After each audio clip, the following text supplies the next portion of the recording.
Now, in the wake of revelations about Harvey Weinstein and the many female stars and employees that have come forward about his alleged sexual harassment and assault, including the devastating tape that came out, actor Terry Crews, among many others, has decided to speak out about a story of his own.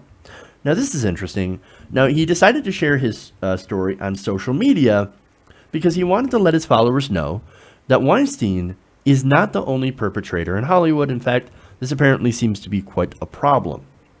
Now, he tweeted out on Tuesday, "This whole thing with Harvey Weinstein is giving me PTSD. Why? Because this kind of thing happened to me." He said, "My wife and I were at a Hollywood function last year, and a high-level Hollywood executive came over to me and groped my privates." Crews continued, "Jumping back, I said, 'What are you doing?' My wife saw everything, and we looked at him like he was crazy. He just sat there and grinned like a jerk." Now look, imagine this situation, right? You've got Terry Crews. He's a big freaking dude. And this is a guy who could easily whoop that ass, right? So why didn't he? Well, for one, he pointed out, if I did that, I would, one, probably never work in this town again, and number two, I would end up in jail. He said, 240-pound black man stomps out Hollywood honcho would be the headline the next day, adding that he wouldn't have been able to read it because he would have been in jail.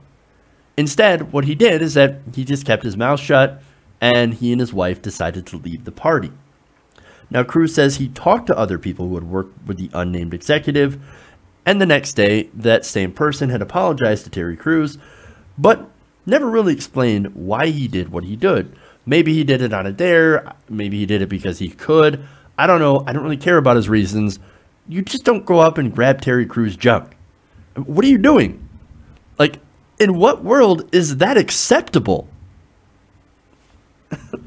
Now, Crews made a really good point when he said, when he explained why he didn't go public with this. He said he didn't want to be ostracized from the business, which he described as something that would be par for the course when the predator has power and influence. He said, "I let it go. And I understand why many women who this happens to let it go. Who's going to believe you?" And he says, "Few.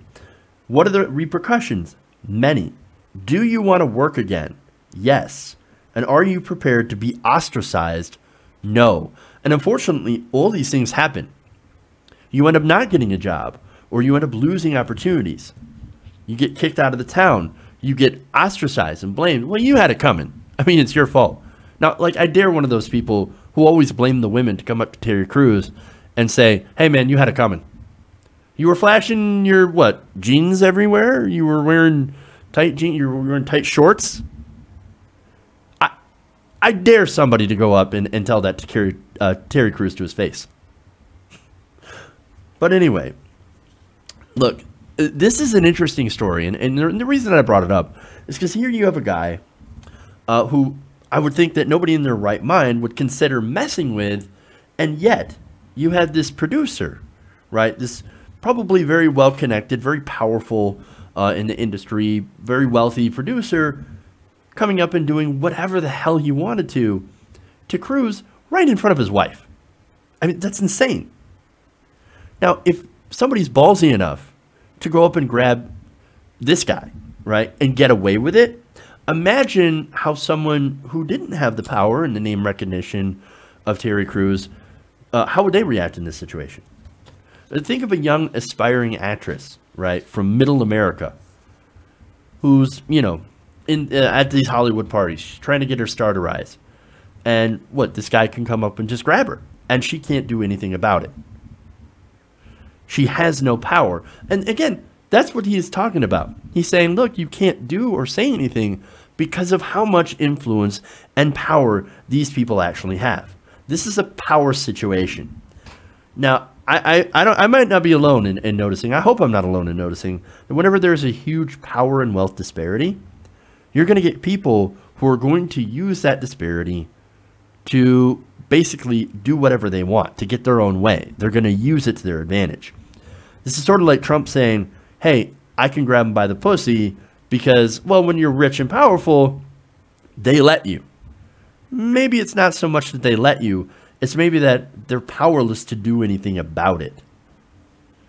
And if they say something or do something, maybe they realize that they'll never get their career started, or they'll get blackballed from the industry, and so maybe they let it happen, or they don't want to get ostracized after it happened, so they don't go and report it. It's like it's par for the course. And that's why so many people get away with this, right? That's why Harvey Weinstein got away with this for so long. That's why Roger Ailes got away with it for so long. Bill O'Reilly. The list goes on of powerful people who get away with doing this kind of thing because they have that influence, they have that power, and their victims are often too scared to be able to go and talk about it. And just look at how the reaction to some of these women, like in the Cosby case, for example, questioning their motives. Oh, why are you coming out now? Or you were asking for it, you know, and it's always that scares people away from being able to report these kinds of crimes, this victimization. So I think Terry Crews actually added something really important to this conversation. And that is, it doesn't really matter who you are, you're always a potential victim for someone to abuse their power on. And unfortunately for right now, that is a terrible truth. And not only in this industry, but any industry, when it comes to the news industry, when it comes to Hollywood, when it comes to the executive boardroom, you know, big companies, anywhere where there's such a big power imbalance, there's always somebody there that can take advantage of the situation and to be able to use that power and influence to be able to have their way. And there needs to be a way for people to, for number one, get away from that stigma, right? And get away from that victim blaming mentality and actually take people who report these things and actually look into them and to actually be able to try and find the truth and to actually look into justice. Nobody wants people who didn't actually do these things that get accused to be guilty, and we can, you know, or to get in trouble, to lose their livelihood and all that. But you also want to have justice and encourage people who legitimately have this happen to them to be able to speak out and to be able to get justice. And we can change this culture. It doesn't have to be the way that it is now.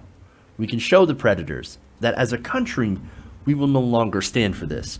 And I think the more that people speak out about this, the more effective that message will actually be.